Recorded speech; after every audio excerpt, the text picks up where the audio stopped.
தேவேந்திர குல வேளாளர் வந்து they are the traditional voters for DMK. இங்கே தென் மாவட்டங்களில் இயற்கையிலேயே அவங்க by habitual voters for DMK. எந்த எஃபர்ட்டும் இல்லாமல் ஈஸியாக அந்த ஓட்டு கிடைச்சிட்டு இருக்கு.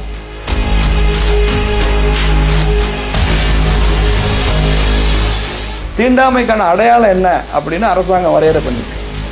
அது மிக மிக முக்கியமான வரையறை. They should have been denied temple entry அப்படிங்கிறது. ஆலய நுழைவு அவங்களுக்கு மறுக்கப்பட்டிருக்கணும். அது தீண்டாமை இருக்குன்றதுக்கு ஒரு அடையாளம்.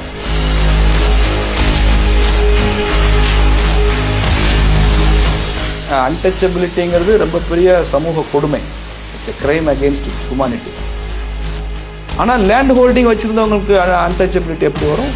இவங்க லேண்ட் ஹோல்டர்ஸ், நில உடைமை உள்ளவங்க, நில உடைமை சமுதாயம். அந்த சமுதாயம்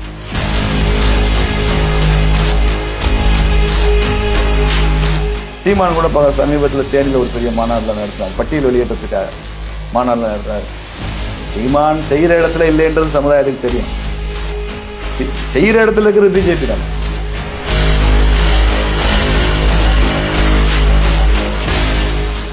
தினமலர் நேயர்களுக்கு அன்பு வணக்கம். நம்மோடு பேராசிரியர், பாரதிய ஜனதா கட்சியினுடைய மாநில பொதுச் செயலாளர் ராமசீனிவாசன் இணைந்திருக்காங்க. சார் வணக்கம்.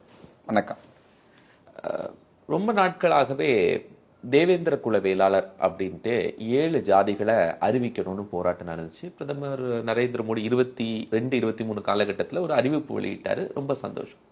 இப்போ என்னன்னா, பட்டியலினத்திலிருந்து எங்களை வெளியேற்ற வேண்டும் அப்படின்னு அதுக்கும் பாஜக ஆதரவு தெரிவித்துக் கொண்டிருக்கு.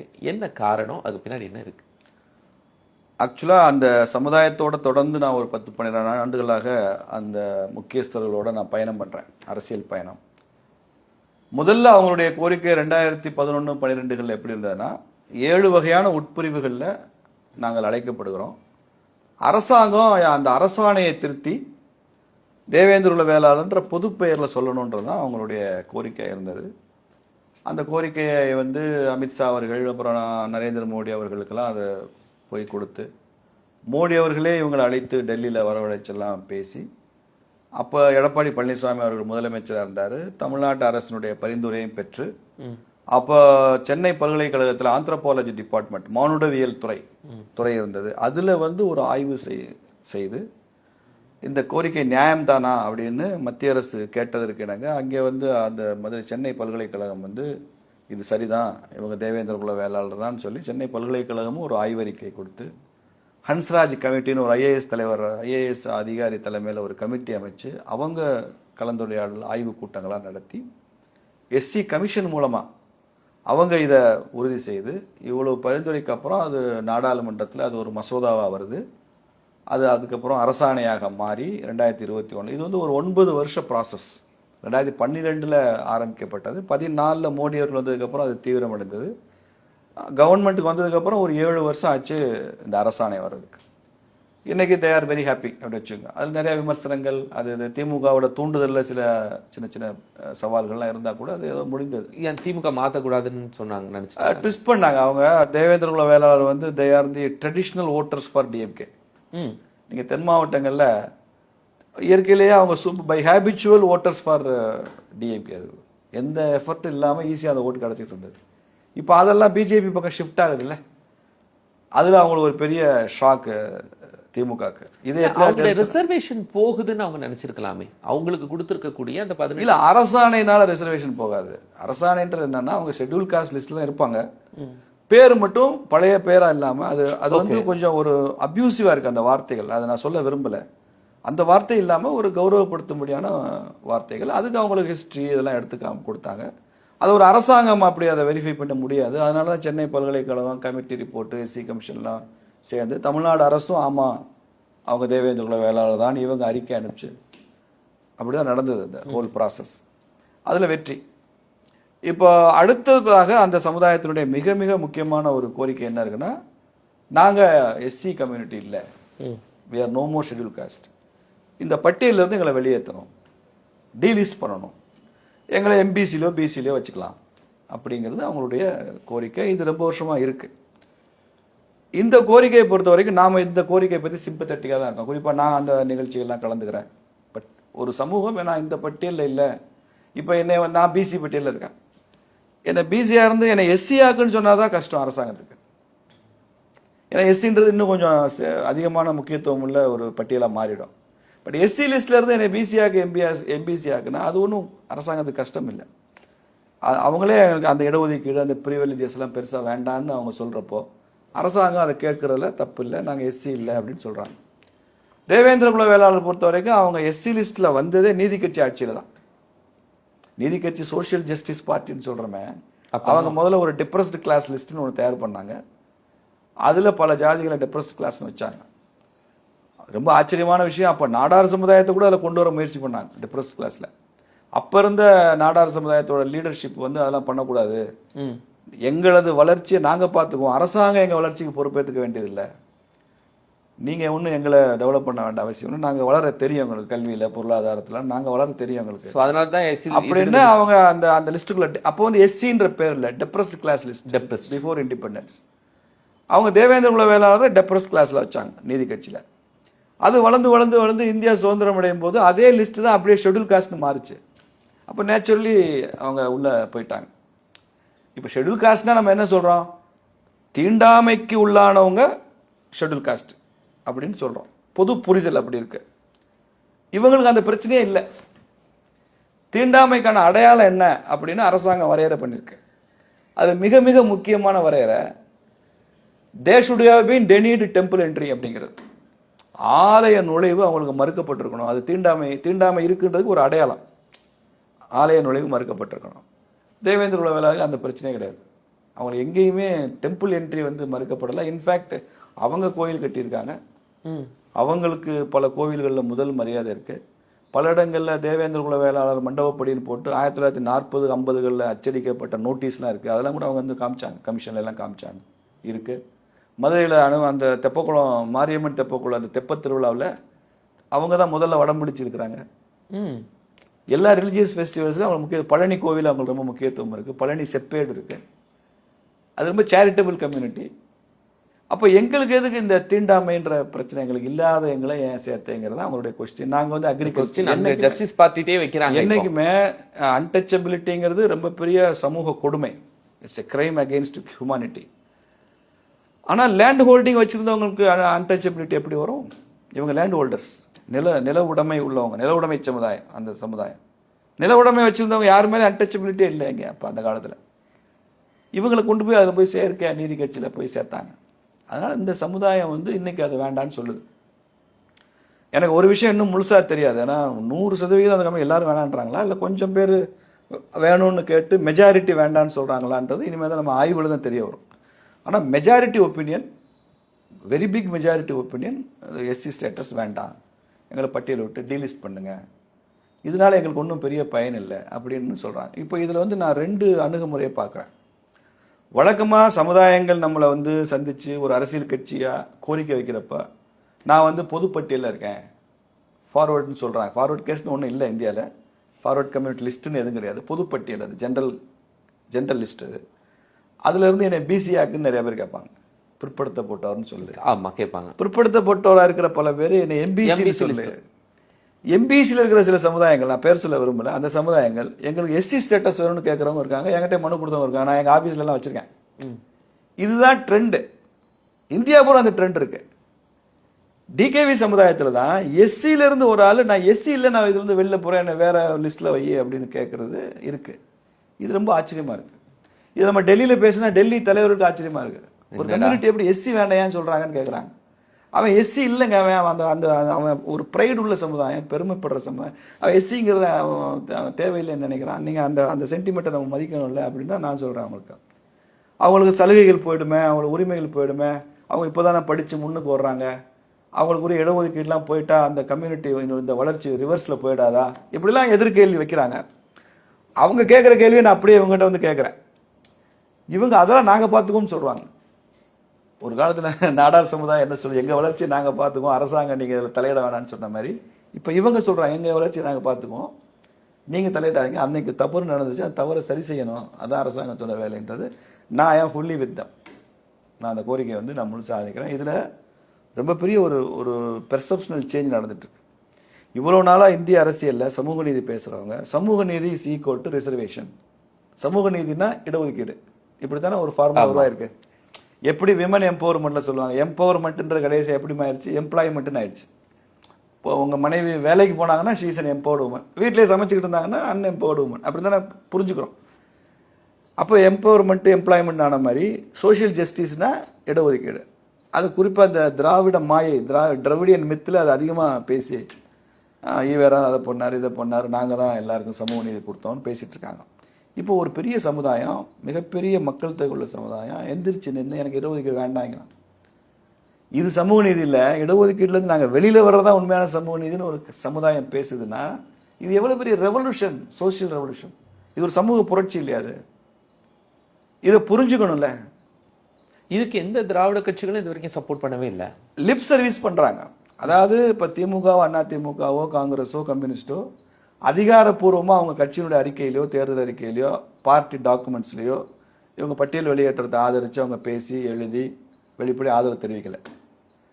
ஆனால் அங்கங்கே பார்க்க வர்றாங்க, பேச வர்றாங்க, ஒரு மனு கொடுக்குறாங்க, இதை நீங்கள் எங்களை டீலிஸ்ட் பண்ணுங்கன்னு சொல்கிறாங்கன்னா அதை பண்ணால் பண்ணிடலாம், இது நல்ல கோரிக்கை தான், நாங்கள் அதை செஞ்சு தருவோம் அப்படின்னு அந்த லிப் சர்வீஸ் வாய் வார்த்தைக்கு பேசிட்டு போகிறாங்க.